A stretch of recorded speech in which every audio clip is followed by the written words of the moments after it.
Welcome to a special Thanksgiving edition of the 320-81 Scoreboard Show. First, all of us from the 320-81 want to wish all of you and your families a very happy Thanksgiving.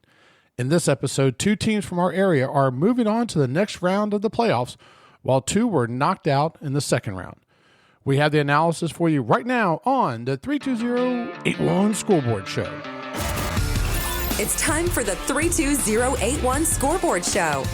Let's recap the latest weekly scores and highlights from around the county.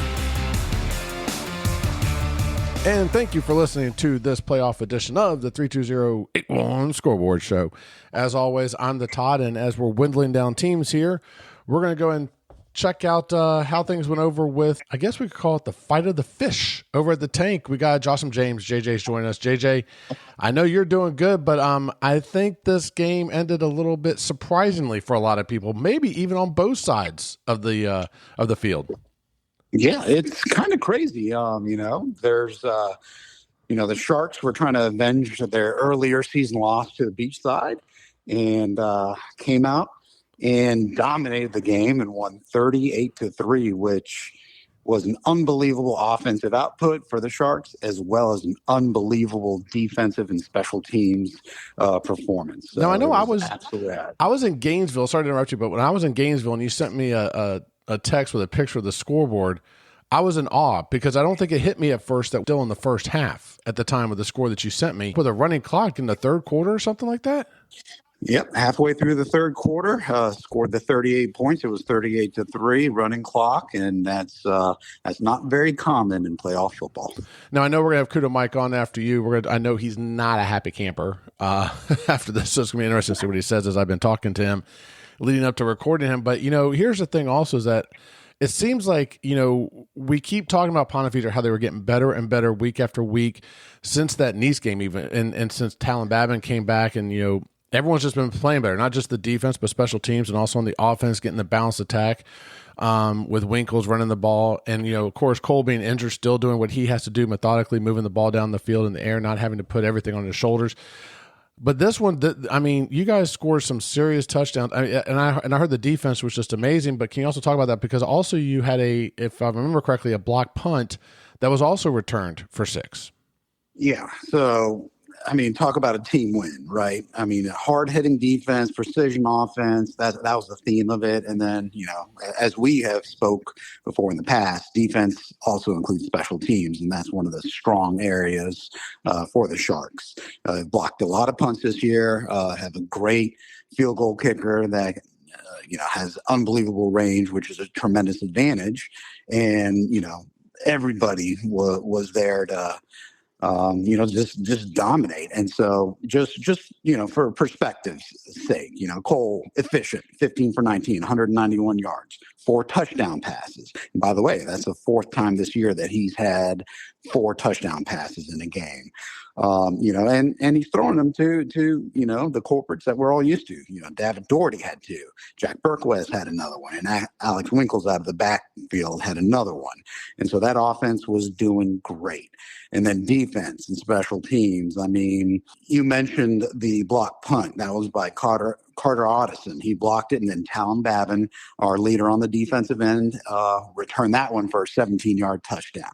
That kind of broke the will, I believe, of the Barracudas at that point. And then, defense going to them. Reese Beck had a sack fumble, and Bennett Baumgartner had that recovery. And so when we're talking, a full effort by the entire team, it's unbelievable. And I do have to mention, this O-line, it was absolutely eye-opening to see what they did. No sacks of Rosendahl, 6.5 yards a carry, so opening up big holes. This offensive line, Brody, Jack, Buzz, Colin, Sean, those guys are playing at elite levels, and it's going to be hard to beat them, especially if they play like they've been playing the last few weeks. But I think that goes back to what we've been talking about this entire season, is that when we started out about the season, we were talking about Cole, actually. We were talking about Talon. We were talking about Reese Beck, J.P. Dolan. We were talking about the usual suspects, Jack Berquist. But as we've gone week to week, we kept adding to who's gotten involved. I remember just a few weeks ago, we were talking about how, what was it, 5 or 7 different receivers were targeted in one game. And we're going, wait a minute, how do you cover that many different players?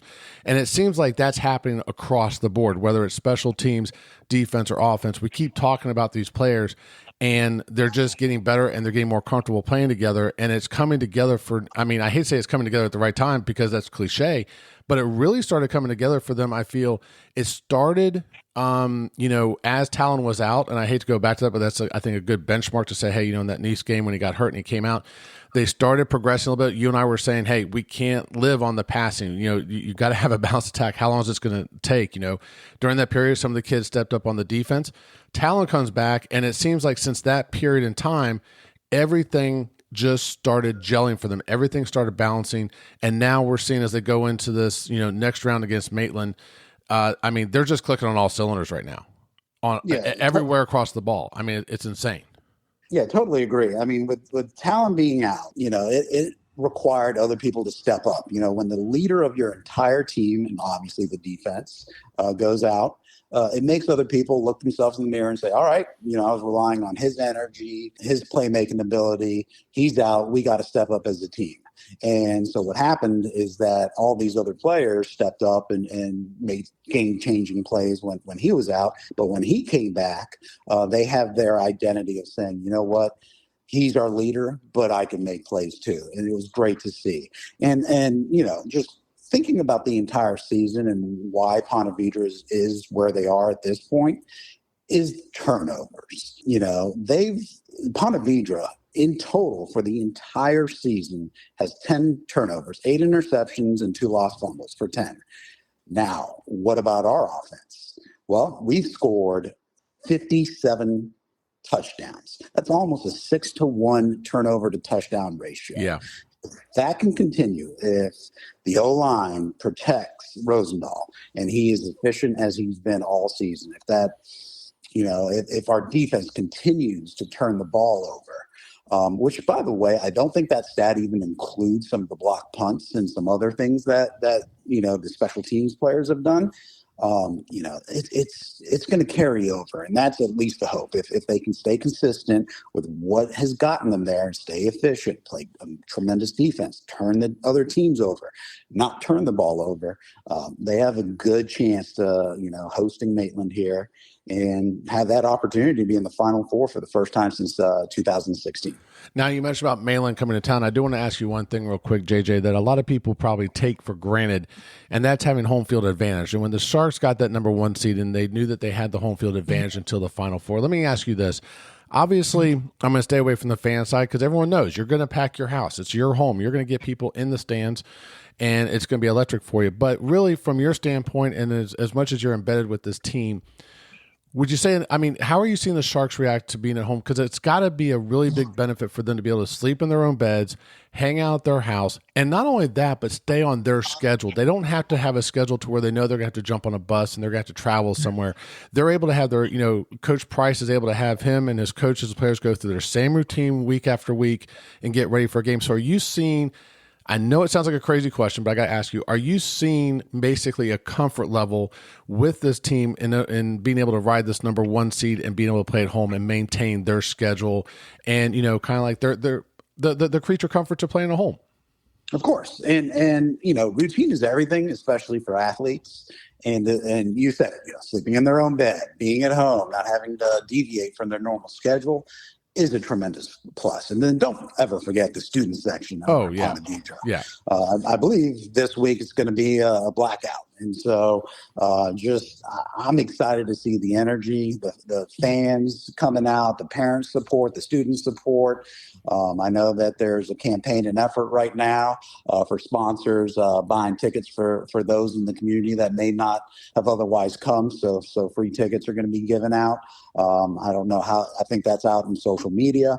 And so this should be a packed house. It should be a similar environment to the first game of the season when Nease came into the tank, and that environment was absolutely electric. That's what we're hoping for, and looking forward to it for sure. And I think that's a big thing, right? I mean, you figure if you're going to get on a bus, you're going to travel sometimes 2.5. Sometimes some teams go 4 hours, right? You get out there, the school's pep rallying you, you get on there, you're all fired up, and then guess what? You have to sit and wait 2.5 to 4 hours. They get a ride this high. Now, it is Thanksgiving Day week, but they're also at home. They're here in Nocatee. They're at Ponte Vedra Beach. You know what I'm saying? So they've got the fans there, and they're able to have this momentum right up until the time they walk in the locker room, until right when they walk out on the field. That's right. And then, there's no bigger privilege out there as a football player to be playing on or around Thanksgiving. That means that your season's been going well, and, friends and family are in town, and it's a good feeling, especially when you're playing at home on top of that. So I'm really excited to see what happens on Friday. Well, I think the town's going to be buzzing on Friday night for sure, and that game is going to be a 7 o'clock kickoff. It's going to be at Ponte Vedra High School, as we've said. The number 1 seed Sharks are going to host Mainland, so be sure to get out there, get tickets. It is going to be a packed house, so get your tickets early.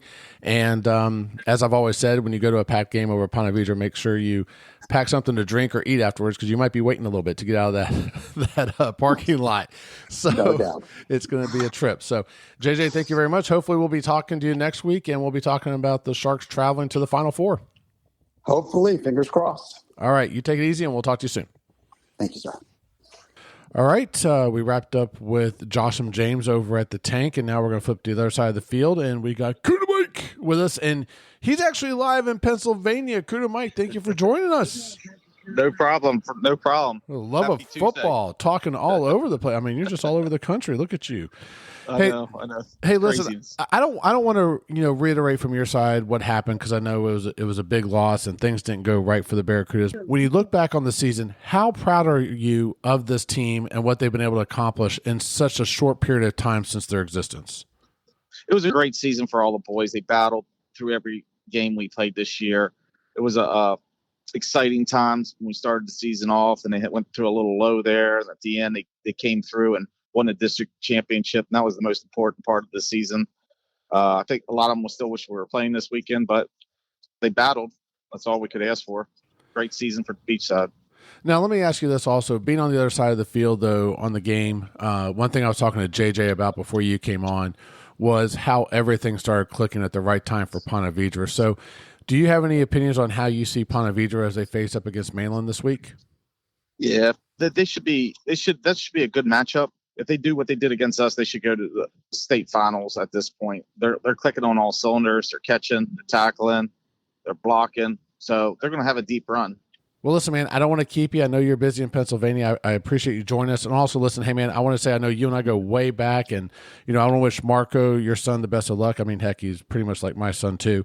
So just want to wish him the best of luck, as well as, there's a number of kids that we've known throughout the years, like Eddie Jordan and Drew Watson and Maddox Hunston. The list goes on and on. So I want to say thank you for being part of the podcast. And I want to wish the Kudas, the current ones that are going on to college, wish them the best of luck, including Marco. And I wish the Kudas best of luck in the future, too. I appreciate you having me this season. It was great. Every week we talked about football. And I wish Derek will have a great college career coming up here soon. All boys will be leaving here in the next couple of months. It's going to be a little quieter around that household. Well, you have a great Thanksgiving, man. I'm sure we won't keep it that quiet, though, because I'm sure once you get back, we'll make sure that we make it loud. We'll talk about the season and everything else around a bonfire or something like that. But best of luck to you, and happy Thanksgiving to you and your family. All right. Happy Thanksgiving to you, too. 2 other teams from the area were also in second-round action. The St. Augustine Jackets continue to dominate in the playoffs with a 44-14 win over the Commanders of Ed White. The defense held King Bolston to only 62 yards in the air on 6 completions for 15 yards, and they also had 2 interceptions as well as a safety. Brenton James completed touchdown passes to Samarian Wingo, Julio Jones, and Trendell Anderson, while Trendell Anderson also tacked on a 7-yard rushing touchdown along with Darrell Preston's 33 rushing touchdown. Head coach Brian Braddock and the St. Augustine Jackets will host Chakawachi this Friday at 7 o'clock. The Nease Panthers were defeated by the Bobcats of Buchholz 29-17. The Panthers defense played lights out once again, holding the Bobcats to only 17 points through 3 quarters of play. The Bobcats' go-ahead rushing touchdown came with less than 30 seconds in the game and the extra point was blocked.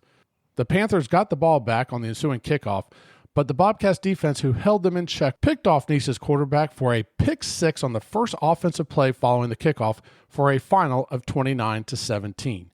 Buchholz will now host the Mandra Mustangs on Friday night. That will do it with this special Thanksgiving edition of the 32081 Scoreboard Show. For the entire 32081 crew, we wish you have the happiest of Thanksgivings, and good luck to both the Ponte Vedra Sharks and the St. Augustine Yellow Jackets on Friday night. For the entire crew, I'm the Todd. Happy Thanksgiving.